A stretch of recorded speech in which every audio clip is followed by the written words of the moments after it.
Hi my Chibis, it is me, Chibimaru, and today I'm going to be talking about some of the mistakes that I made when I started out playing Soccer Spirits, as well as a little bit about how you can manage your resources better. So let's get into the video.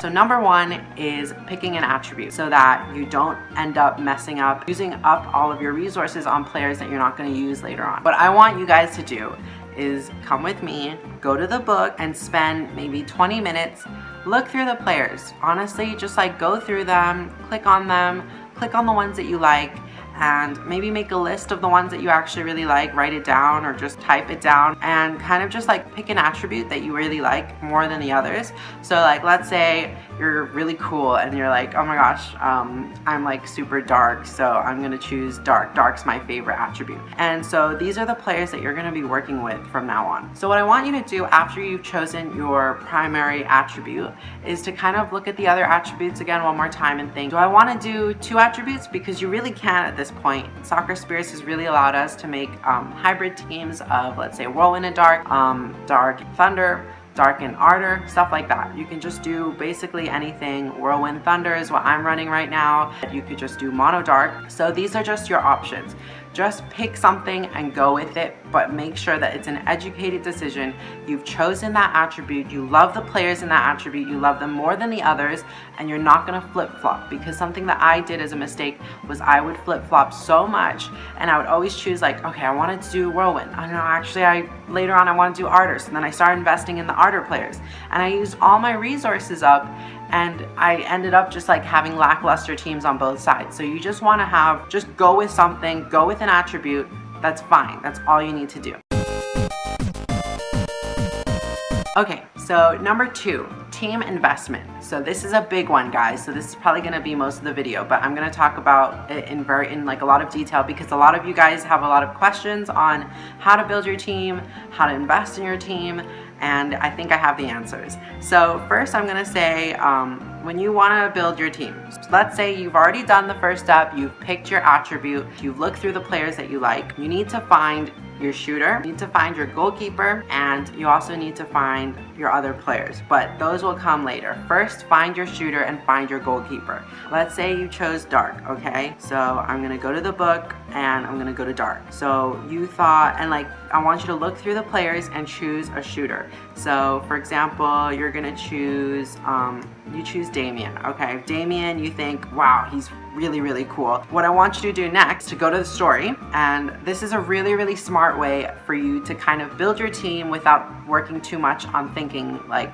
oh my gosh, how does it synergize properly? Because these chains will help you. So if you want to add one of these 2 for his affection chain, that would be a smart decision. So let's say I think, wow, I really want to add Pinol. Let's say I had Pinol, so then I could use him in my future team. So kind of just start building your team from a very early start, and you'll work your way through and like flesh it out as you go. Those chains are really important because they will help to boost the stats of your shooter, boost the stats of your goalkeeper, and typically the people that it has chains with will also have chains back with them. So chains are a really good way for you to build a team that will kind of synergize just inherently. Basically, there is an order of how you want to invest in your players. So you want to go with shooter, goalkeeper, center mid, passer, attacker, and etc. You want to make sure that your Damien is as strong as you can possibly do. So things like leaders, so I'll show you, you can put in your leaders to him. So a 6-star leader will give you +3 superb power-ups, and you just want to max this out as soon as possible. Like I could do that, and then I could put in 2 5-star leaders. That would max out the superb power-up for my Damien. And then after that, you can special train your players.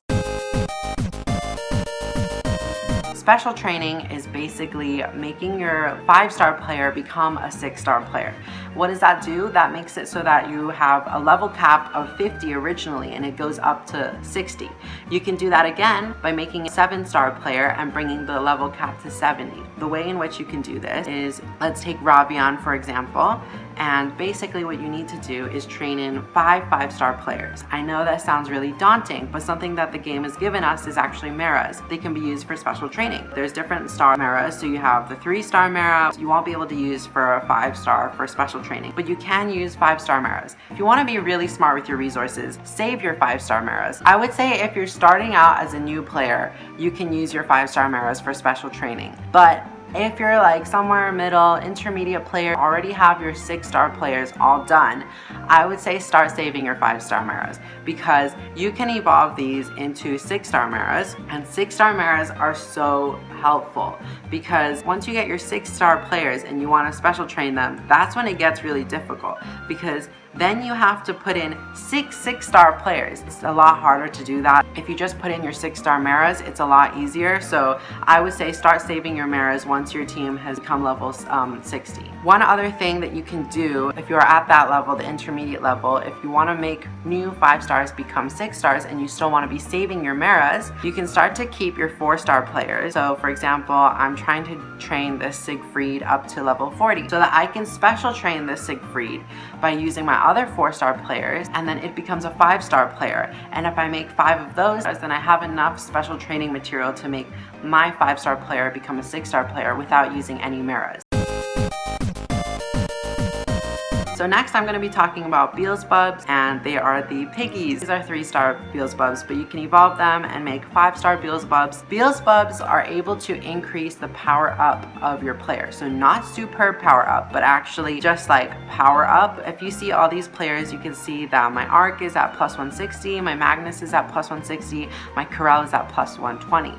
So that means that this Corel can actually continue to get more power ups until he reaches that maximum of 160. Don't use your Beelzebubs if they're only 3-star, and don't use them if they're only 5-star. You want to make your Beelzebubs 6-star, in my opinion. So definitely save up your Beelzebubs and evolve them, because once they reach 6-star, you can train 1 in and it gives you 80 plus power up. So if you just use 2, you got 160, you're done. You don't need to touch that player anymore. You don't need to use your swirlies. So these are swirlies. But obviously, if you don't have enough Beelzebubs and you want to like go the long way, then definitely you can get swirlies through the weekend gold matches. So just play those, and then you can evolve those swirlies and train them into your players. You get more power up based on if it's the correct swirly for the same attribute. So like, let's say you wanted to use it on your Damien, then you would want to use dark swirlies.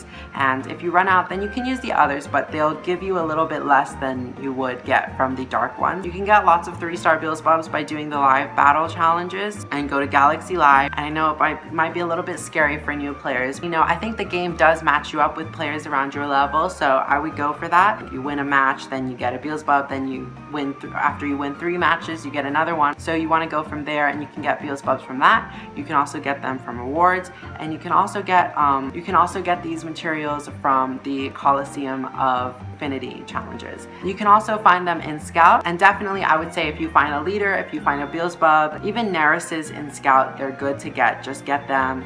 Honestly, it's worth it. So one other thing that will be able to actually make your players even stronger is amplified power up. So what is amplified power up? So if you look over here on my Darren, you look over here on the blue thing, this, if I click this and show you, it's called amplified power up. So you can complete amplified power up by using the same player and training it into the same player. So that means that every time I train a Darren into my Darren, he's gonna get +1 amplified power up. And these amplified power-ups are going to increase the stats. So as you can see over here, I get +160 from all the Beelzebubs or swirlies that I put in. So that will give me +40 in each stat. But then this will give me another +1 every time I use another Darren. And it doesn't specifically mean you have to only train Darrens into Darren. You can actually use another player called Joeby that you can get through either rewards, the live battle rewards at the end of live battle season, or you can also get it by releasing players. So release is over here, and basically if I were to release my Death Queen, I would get a Yowu. And you can train 2 Yowus into a character to bring their amplified power up by 1. And the maximum amount of APU or amplified power up is plus 30. I would say as a new player, you do not want to be releasing your players. They are still important to you, even if they're not in the same attribute that you actually want to be using in the future, because down the line, you might need that player for something else like a Coliseum, or you might need it for a boss match. So I don't think that you should be just willy-nilly releasing your players. I don't mind if you release a player after you already have a copy of it and you don't think you're going to make that player stronger and you don't want to use that player. That's fine with me. But you can also use dupes of 5-star cards for special training material as well. One more thing that can increase your player stats that I had no idea about is actually managers. So I always thought managers were like, oh, they'll just help you out with like getting some extra gold on the side or like refill your BP a bit. But these managers actually help you out with stats. So take, I think her name is Lucy, for example. Lucy actually increases the power and technique of all your players by 15. So that's actually going straight onto each of your players' stats. So that's such like a little like underdog thing to think about, but it honestly makes such a difference. If I take these managers off, my team stat, it goes down, all my players get weaker, and my team just doesn't perform as well. So another player that you can get, obviously Lucy was a 5-star manager, you can get it from Scout. If you do see it in Scout, buy her, she's amazing. This player you can get from just like general missions. If you get a 3 to 4 star manager box, then you might be able to get her. And even if you find her in Scout, I would say think about getting her. If you have extra GP, then just buy her. But she's really good if you max her out. She's got increased speed and stamina of all your players by 20. And another manager that can do this is this one, also another 4-star manager, Clover, increases power and technique of all players by 10. Gerald increases the power and speed of all your players by X amount, but if you actually max Superb them by training in copies of them, and it'll be even higher and more stats given to your players. So that's probably the final thing I would say to increase your players' overall stats, stat-wise. Unique stones. Unique stones are something that we all just really want, and I get you. I'm there with you, okay? I always wanted unique stones when I first started out, and I was just like, I'm gonna get my hands on them. They look so freaking cool. Wait. I know it sucks. I know it's hard to hear, but I would say wait. Make sure that your players actually have stones on them first, but unique stones take lots of gold to make. Basically, you need to put in 5 plus 15 power up 4-star stones. Now obviously you want to be using common stones. Common stones look like this. So if they have that, and you can just check, it says common. Do not use your rare stones, because that's a mistake that I made. I always thought like, oh, of course the game would only want me to be using rare stones to do this. You want to power up 5 to plus 15, and then you can combine them. Something that is really nice of the game to give us sometimes are called these prism stones. A prism stone actually will just simply fill in one of the unique stone combination slots. Instead of having to make 5 plus 15 power up 4-star stones, you only need to make 4, for example. But it also costs 512,000 gold to actually make the unique stone. So at the end of the day, it's probably going to cost you around 3 to 5 million gold to make a unique stone. And as a starting out player, I would say do not do that, because gold is your bread and butter. It's needed to train. It's needed to do so many other things. So definitely don't try and make a unique stone if you don't have the gold to do so. I would say make it if you're reaching around 10 million gold like I am right now. I think I'm in an okay position to go and make a unique stone, just so that you have that gold to fall back on as a cushion if at the end of the day you don't get the stone that you want. Because when you make a unique stone, the middle stone that you put in, the first one, determines the attribute of the unique stone that you're going to get. So if I put in a green stone, that means I'm going to get one of the green unique stones. So like, for example, if I do this, I could get Dragon's Bone, but at the same time, unique stones are random. So I could also get Wind Collar. You want to go into it knowing that whatever stone you want to get may not be, and there's a high chance of it not being the one that you're actually going to get. You don't want to waste all your money on it, okay? Okay, so some of the other important things is a little bit about the PvE, Coliseum of Infinity. You mostly get crystals as a reward from this one, and you can also get those low chance of like a 3-star leader or a 3-star gatekeeper. And Coliseum of Trials is the big one that you all want to be thinking about. If you can actually clear quite a bit of it, I would say do it, because as you go through it, you actually get D stones, dimension stones. And dimension stones, if you get enough of them, 900 to be specific, you can actually go to the store and you can buy yourself a classic legendary player. Legendary players, I hate to say it, but they're really, really strong. They're really helpful. But yeah, so definitely do these. You can get some pretty good rewards here. Like if you clear 5, you get 3 premium tickets. If you clear 10, you get 150,000 gold, and so on and so forth a bit. But Coliseum of Despair, just look at the rewards of what they do. So if you play Coliseum of Despair, when you reach champions, like champions will just appear. They'll appear maybe like every 5 or so times you go up a level. And these are the rewards, so you can get like these 5-star players specifically. And as a starter player, I think it's actually okay to be using some of these players, because you'll be able to get more copies of them from playing Coliseum of Despair, and then you can train it in and super power them up. This is a really good way for you to grind out some GP. So GP can be used in the Scout, and in the Scout you can use the GP to buy players. Definitely you want to be making sure that you have quite a lot of GP. So let's say you find a player in Scout that you're like, oh my gosh, I really want Freya, but 5-star players will cost 1,600 GP, so you want to be kind of grinding that out throughout the week or whenever, just to get that GP. And you can also get GP by selling players. So I would say, if you're smart, sell all your 3-star players. 3-star players, you're not going to use them on your team. They're just GP fodder. So the next thing I'm going to talk about is crystals management. And I used to be so stupid, and basically I would just spend all of my crystals on draws.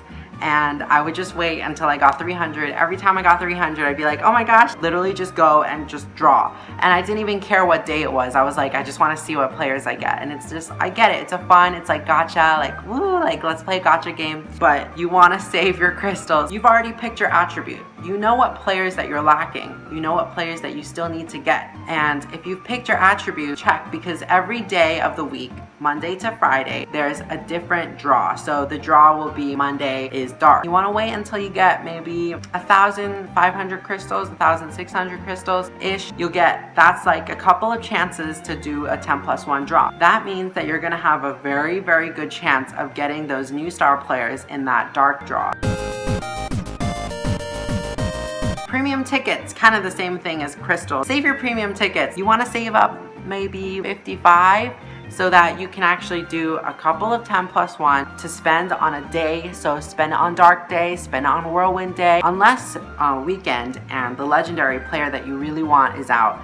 If it's a legendary player you're aiming for, the chances of getting it is really, really low. So you probably want to save up quite a lot more premium tickets. So maybe save up like 100, as many as you can. That will increase your chance of getting it so much more. So let's take a look at the real-time draw statistics. If I did a draw, let's say I wanted to get Rafaela, then I can just multiply that percentage by 10. So you'd have a 0.4% chance of getting it, which is still really, really bad, if that makes sense. If I saved up 3,000 crystals, then I could do it 10 times. So that's basically 100 players coming out of the draw. So that would make it like a 4% chance. So that's a lot better.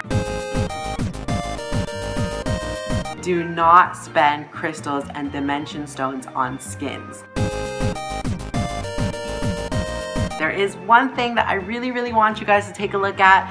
It's a sneak peek on my future videos. What I want to show you guys is that I want to help you put players you love into your team. So I don't care if it's the most underused player you've never ever seen in competitive play. I want to help you put that player in your team. And Wanstum, I'll put his link somewhere. He's going to help us too. So please put down in the comments down below, what player do you love a lot, but you just think, wow, there's no way I can use that player sucks, I never ever see it in PvP, we can help you to make that player work. So for example, Sharon just came out and I spent so much time and enervation to finally get this stupid player, but I really liked him. I was like, he's kind of cool, and I wanted to put him on my team. But at first I was like, I don't really know if he's that good. I don't really know how to use him. I tried to figure it out. So basically, I looked at his skills. So the first thing you want to do is look at the player's skills. So Power of the World Tree 2 applies the following effect at the start of the match. It increases the ally team's action speed by 15% until the match ends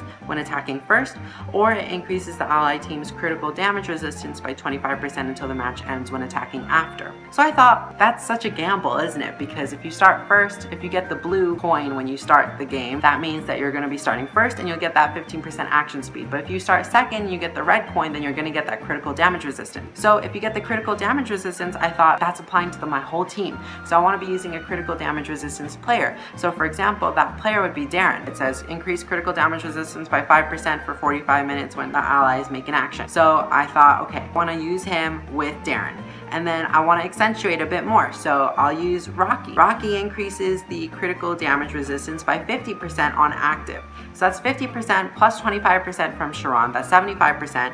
Then Darren gets 50% just by players making an action. But then I added Jin Ming, actually increases passive power-up effect by 30% of all my players in the line. So Darren's actually getting a bit more than 5% per ally action. And that means that my Darren actually gets around 200% critical damage resistance almost consistently if I start second. And now I know you're thinking, if I start first, then isn't that kind of bad? Like, what's the point of Sharon then? Actually, I still made him useful, because if we start first, we get that increased action speed by 15%. And that actually really helps, because that means that my team is going to be acting a lot faster. And if I act faster, then I get more actions off, and that means that I can get that max cap on Darren's critical damage resistance faster. So no matter what, Sharon has become useful for my team. And initially, he might have seemed like a little bit of like a joke totem player, but to be honest, I've actually made him useful, and that's what I want to do for all of your players, guys. So just let me know. I'll try my best to make a video and show you how to do it, and hopefully it'll be able to show other people. So thank you guys so much for watching my video, and I hope you guys enjoyed, and I hope it helped you a little bit out with trying to make sure that you don't make any mistakes in the future and also manage your resources. So please subscribe down below, leave a comment, leave a like, and I love you guys. Chibi's out.